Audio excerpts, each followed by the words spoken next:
네, 안녕하십니까. 모두개를 시청자 여러분. 오늘 함께 살펴볼 차량은 25년 신형 토요타 캠리입니다.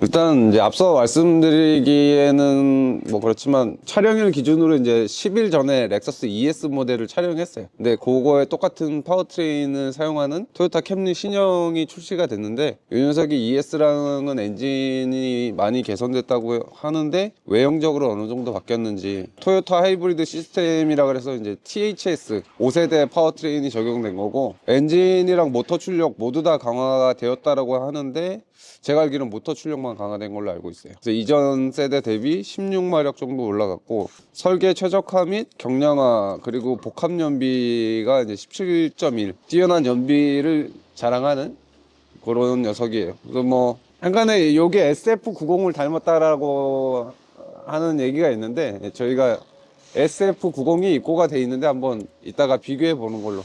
근데 제가 볼 때는 신형 프리우스랑 많이 닮아 있고, 그 프리우스랑 같이 그냥 그 요즘 브랜드들이 미는 이제 패밀리 룩을 지향하는 건데, 좀 많이 스포티하게 바뀌었어요. 이전 캠리도 좀 과격한 인상을 가지고 있었는데, 이 녀석은 더더욱 과격한 인상으로 바뀌었고, 네, 지금 이제 THS라고 해서 이제 5세대 시스템을 함께 살펴보고 있는데, 이 커버가 저는 이게 구형인 줄 알았는데 이게 신형이랍니다.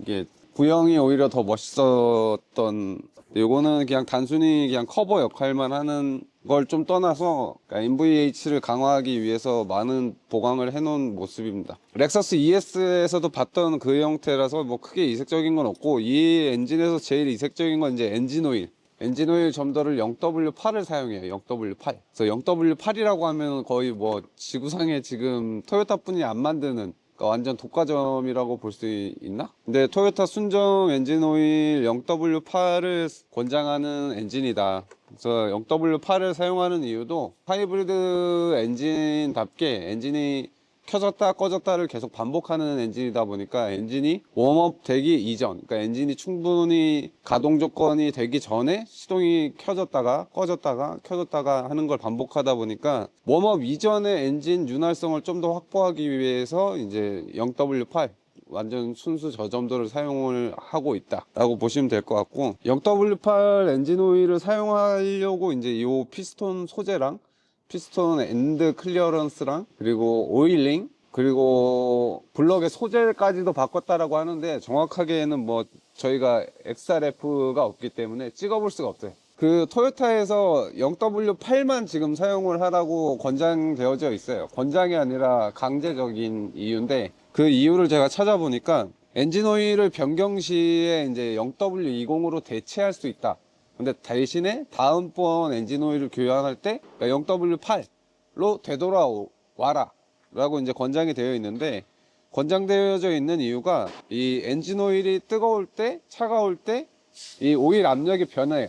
근데 오일 압력이 변하는데, 이 오일 펌프에서 이제 오일 양을 제한하는 릴리프 밸브가 있는데, 그 릴리프 밸브가 이제 어느 정도 온도가 올라갔을 때 오일 펌프 가동량을 얼마를 해야 된다라고 그 제어 로직이 짜여 있는데, 인위적으로 0W20이나 심하게 가면 이제 5W30 이런 점도를 넣어버리면은 엔진에서 원래 세팅되어져 있던 오일 규격이랑 아예 달라버리니까 릴리프 밸브가 계속 상시로 작동을 하고, 일정 RPM, 그러니까 3000rpm이 넘어갔을 때는 오일 압력이 한번 껑충 뛰거든요. 껑충 튀었을 때 이 엔진을 가동하는 가동 부하가 굉장히 심하게 걸려요. 그러니까 오일 압력이 너무 세게 걸리다 보니까 이 엔진이 굴러가기 힘들어하는 상황. 그러니까 쉽게 이해하면 저희가 주행하다 에어컨을 켜는 정도의 부하가 걸리기 때문에 엔진 오일을, 토요타 순정은 제가 그 렉서스 때도 말씀드렸지만 순정 엔진 오일을 사용해라 라고 추천을 드려요. 조금 합성률로 좋은 걸로 관리하고 싶은 마음은 이해하지만, 요 엔진이랑 0W12랑 0W16으로 나오는 토요타 하이브리드 2.5 시스템은 그냥 순정 오일을 사용하시는 걸 추천드립니다. 그 다음에 이제 냉각 수온 얘기를 이어서 가야 되는데, A25 엔진은 기계식 워터펌프가 없고 전자식 워터펌프로 바뀌어져 있어요. 그 토요타가 하이브리드 역사가 일단 요 엔진 기준으로 15년 이상 노하우가 축적돼 있다 보니까 요 엔진을 계속 개선하고 업그레이드하고 개량하는 쪽으로 나아가고 있어요. 그래서 실질적으로 북미의 판매 대수가 연간 30만 대 이상, 30만 대 가까이 팔리는 걸로 알고 있어요. 근데 소나타가 이제 한 10만 대 좀 미만인 걸로 알고 있는데, 소나타가 안 팔리는 이유가 일단 캠리랑 소나타랑 하이브리드 기준으로 가면은 캠리가 더 쌉니다. 미국 기준으로 소나타 하이브리드는 시작 가격이 약 4,120만 원인데 캠리보다 기본 가격이 한 340만 원 비싼 거예요. 그러니까 소나타 하이브리드가 북미에서는 안 먹혀요. 그래서 미국에서 판매되는 건 거의 소나타 가솔린 모델이나 1.6 터보 모델, 2.5 터보 모델 이렇게만 보시면 돼요. 실질적으로 하이브리드는 아예 경쟁 자체가 안 됩니다. 그러니까 미국에서 비교하는 건데 제로100이나 뭐 제로200이나 제동 성능이나 모든 게 다 소나타보다 우위에 있어요. 신형으로 오면서 모터 사이즈 커지고 배터리가 커지면서 연비도 꽤나 준수하게 많이 올라가 있는 좀 특이한 모델. 그리고 요 이전 세대 모델 같은 경우에는 겨울에 운영하면은 냉각 수온이 너무 안 올라가다 보니까 겨울에 운영하면은 연비가 많게는 2km 이상 드랍되는 경우가 있었어요. 특히 6세대, 7세대까지만 해도 겨울에 캠리 하이브리드를 운영하다 보면 캠리나 프리우스도 똑같아요. 그 연비가 떨어지는 현상이 있는데 이 신형 9세대부터는 연비가 떨어지는 일이 없다라고 토요타 쪽에서 이야기를 하는데, 기술의 핵심은 열 제어 능력을 비약적으로 증가시켰다. 엔진도 이제 비약적으로 발전시켜서 맹물 수준의 엔진오일 점도까지 끌어올렸어요. 그리고 캠리 하면은 통합형 일체형 브레이크 시스템이 지금 ES300보다 더 나은 개선품이 장착되어 있는 게 이제 좀 신기하다. 왜냐면 렉서스와 토요타는 자회사 안에서 이제 급 나누기를 하거든요. 현대가 하는 제네시스와 뭐 그랜저 같은 느낌으로, 그랜저 풀옵션이 제네시스 깡통을 살 수 있어도 급 나누기를 하는 것처럼 토요타도 렉서스를 그런 식으로 급 나누기를 하는데, 지금 저 브레이크 하이드로백 시스템 같은 경우는 ES300보다 제가 볼 때 월등히 나아요. 월등히 좋고, 그리고 ES보다 일단 이제 모터랑 배터리가 커졌다.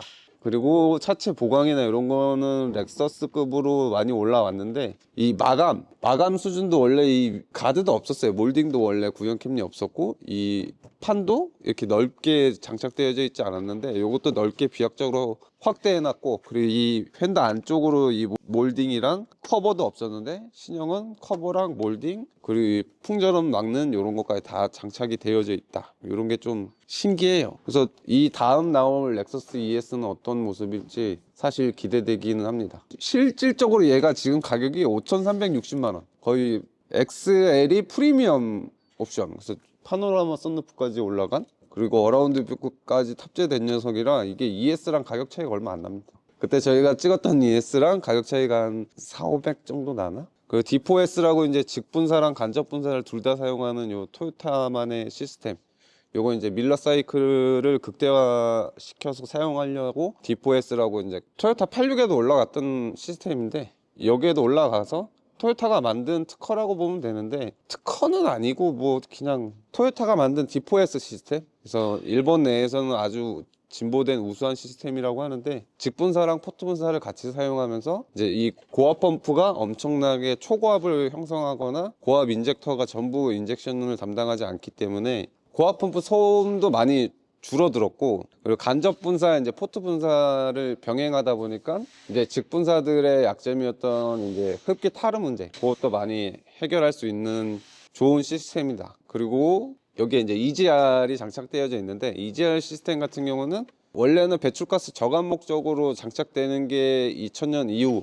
근데 2000년 이전에는 연비 향상을 시키기 위해서 EGR 시스템이 장착되어 있었어요. 그 특히 이제 디젤 차들에서 많이 장착되어 있었는데, 장착되어 있던 이유도 그때는 이제 EGR 쿨러라는 개념도 없었어요.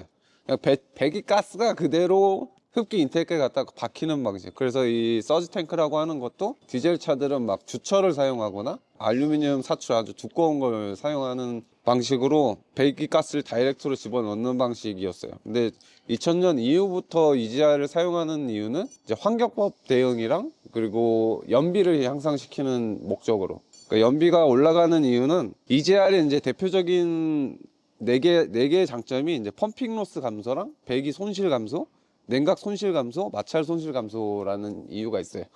그래서 이제 펌핑 로스는 피스톤이 재압축하는 그 압축하는 펌핑 손실을 이야기하는데, EGR 같은 경우는 한번 타고 남은 배기가스를 재순환하는 방식이라서 펌핑 로스가 상대적으로 적다. 그리고 배기 손실이라고 하면 이제 배기관을 타고 배기가스가 다 나가야 되기 때문에 배기관에 대한 사이즈 제약이 있으니까 배기가스가 원활하게 잘 나갈 수 있게 EGR을 돌렸으면은 이제 배기 손실이 줄어든다 라는 이론이 있고, 그리고 냉각 손실은 이제 폭발하고 나온 배기가스가 이제 순수하게 열이잖아요.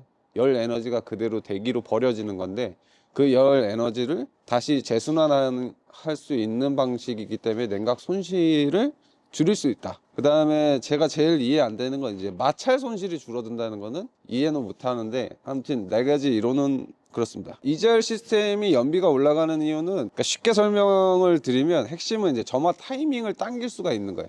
점화 타이밍을 당길 수 있는 이유가 비열이 크기 때문에, 그러니까 열 효율이 오르고 배출가스 저감이랑 연비가 상승하는 이유인데, 그러니까 배기가스 내에는 아직 더 탈 수 있는 그 연료가 포함되어져 있기 때문에 그 연료가 포함되어 있는 배기가스를 다시 실린더로 재순환하면서 연비를 더 좋아질 수 있게, 그리고 이제 타고 남은 배기가스에 포함된 연료가 대기로 나가면 대기 환경법에도 안 좋으니까, 그래서 재순환을 하면서 연비가 좋아진다. 이게 설명이 됐으면 좋겠는데 지금 말하면서도 헷갈려가지고.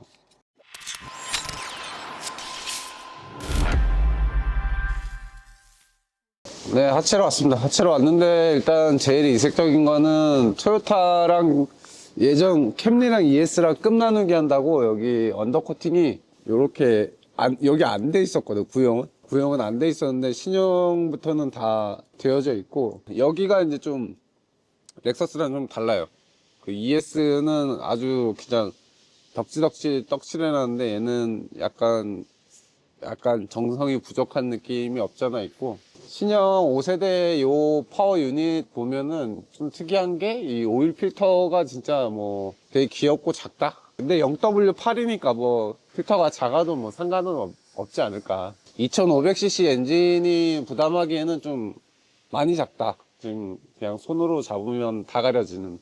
그리고 엔진에서 좀 이색적인 거는 플라이 휠이라고 하는, 댐퍼 풀리에 아무것도 물려있지가 않아요. 댐퍼 풀리에 아무것도 물려있지 않고 48V 하이브리드용 전기차 에어컨 컴프레셔를 사용하기 때문에 에어컨을 켜고 끄고 한다고 했을 때 엔진이 부조하거나 뭐 힘들어하는 그런 거는 느낄 수 없으실 거고, 그리고 여기 앞쪽에 보면은 워터펌프는 위에 있고, 여기 보면 보조 라디에이터 펌프가 또 추가가 되어 있어요. 근데 이 추가된 라디에이터는 라디에이터 하단이랑 이쪽 라디에이터 하단에 연결돼 있어서 실질적으로 직접적으로 따로 개별적인 라인을 순환하고 있어요. 그래서 모터나 감속기를 제어하는 건지 EGR 쿨러를 제어하는 건지 히터 코어를 제어하는 건지는 정확하게 모르지만 냉각 회로가 굉장히 복잡해진 시스템을 사용하고 있고, 엔진은 뭐 지금 봐도 오일팬 볼륨이 상당히 크게 잘 되어져 있고, 엔진 주물부터 해서 엄청 깨끗해요.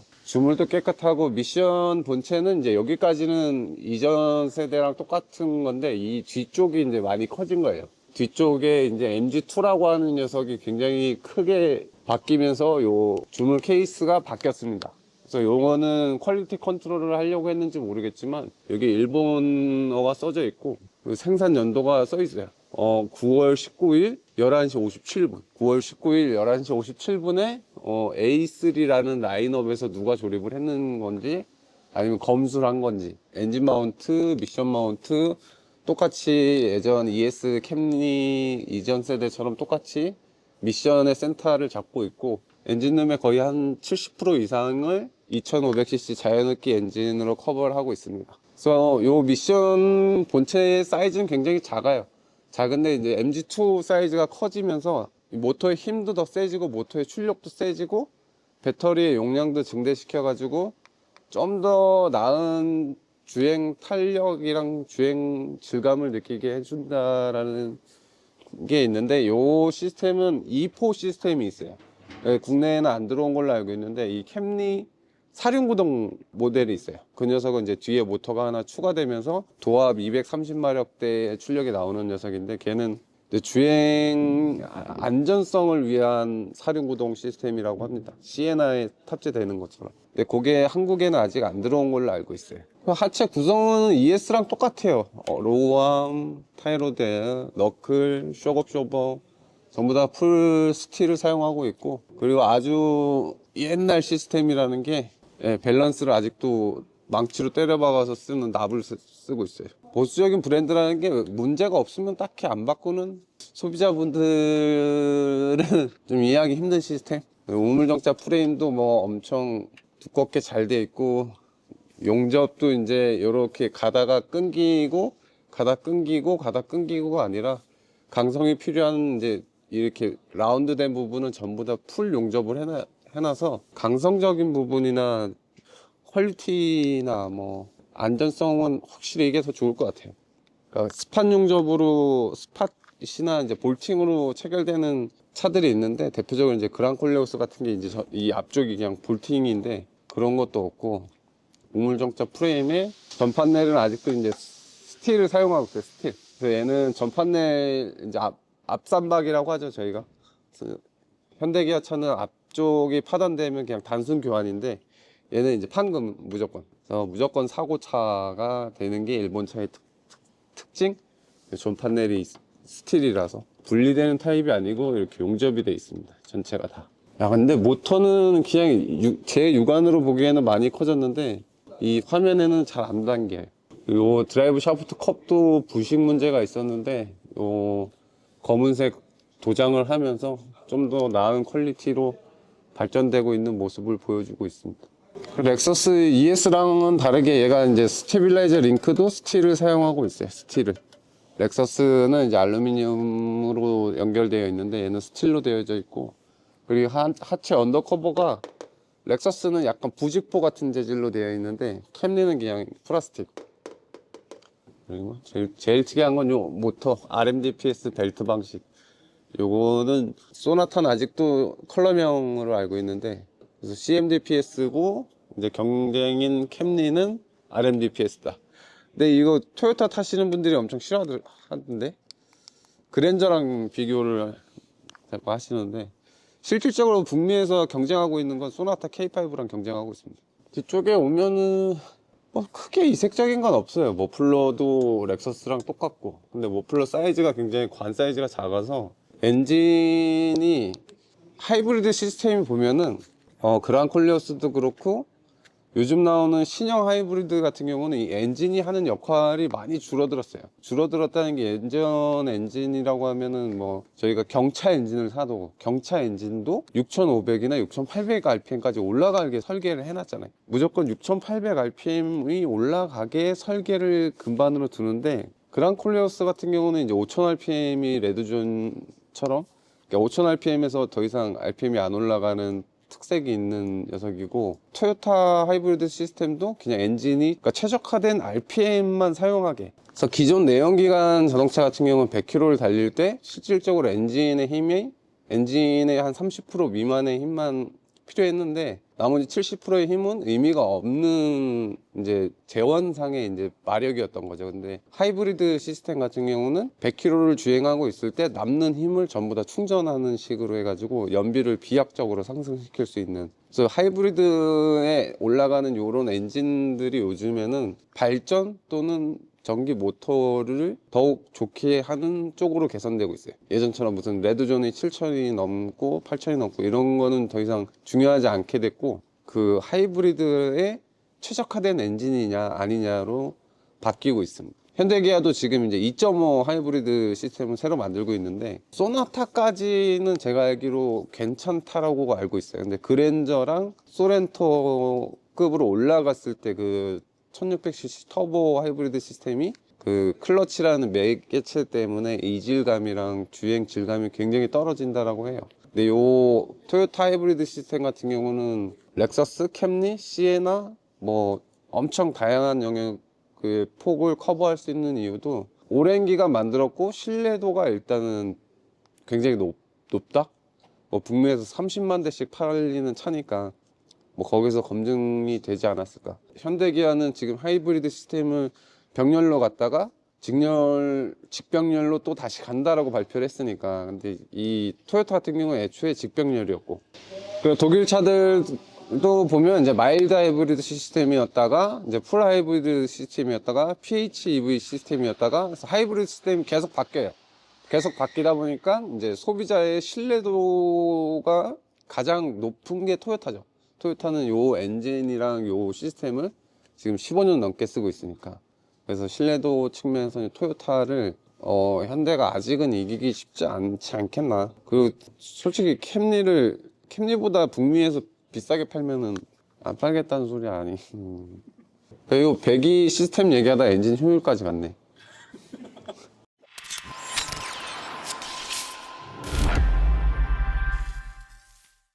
네, 뒤쪽으로 왔는데, 뒤쪽에 와서 뭐 뒤쪽은 이제 커버 다 잘 돼 있고, 근데 렉서스처럼 부직포 재질은 아니고 그냥 플라스틱으로 되어져 있고, 연료 탱크는 이중이에요. 플라스틱 안에 스펀지를 덧대가지고 이렇게 스펀지 같은 걸 덧대서 연료 탱크 내부에서 나는 이제 모터 펌프 소음이나 이런 걸 많이 줄이려고 했던 노력도 보이고, 그래서 더 이상 이제 캠리가 렉서스가 됐다라는 말이 화칠 떠서 보니까 똑같아요.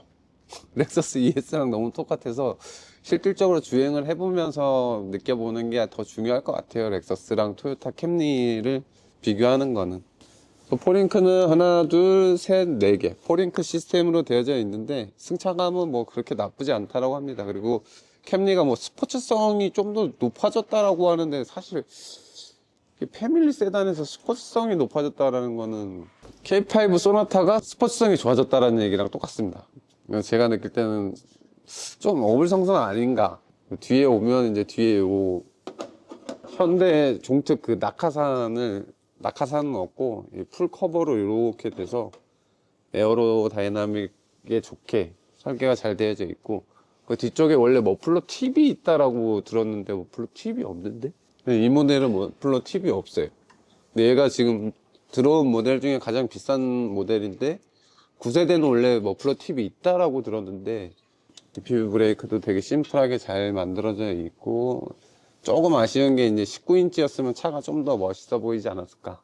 근데 승차감 영역이랑 실용적인 목적 때문에 그냥 18인치로 수입해서 들어온 것 같아요. 근데 타이어는 이제 브리지스톤의 툴한장 좀 검증된 뭐 승차감이랑 연비랑 뭐 이런 게 좀 타협점이 잘 되어져 있는 모델이라고 합니다.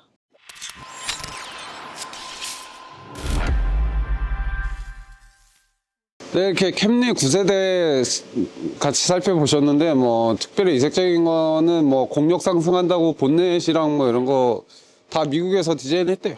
미국에서 디자인하고 에어로 커튼 이런 것도 가짜가 아니고 다 진짜고, 그리고 캠리 치고 이제 전방 워셔도 적용되어 있고, 어라운드 뷰 카메라도 내장되어 있고. 저 사실 타보고 싶어요.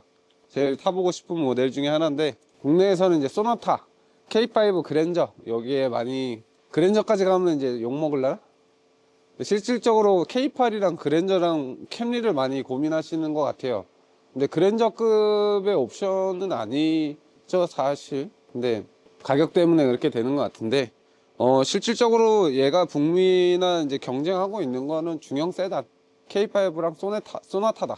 근데 가격이 이제 우리나라에서는 1000만 원 이상 비싸니까, 얘가 팔리는 이유는 이제 오로지 연비랑 이 역사와 전통을 가지고 있는 신뢰성 높은 하이브리드 시스템 때문에 판매가 되는 것 같아요. 더더욱이 이 차를 사신 분도 연비 때문에 사셨다고 합니다. 그래서 그 1000만 원을 뽑으려면 10년을 타야 될 텐데.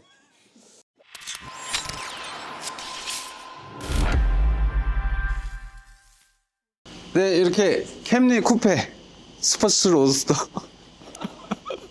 근데 이게 어딜 봐서 캠리 여기가 약간 이제 실루엣이 요게 비슷해서 그런 거 같아. 손 넘네. 네, 제가 봤을 때는 그냥 요 비주얼 여기 느낌은 비슷한 것 같은데 좀 억지가 있지 않나 그렇게 그렇게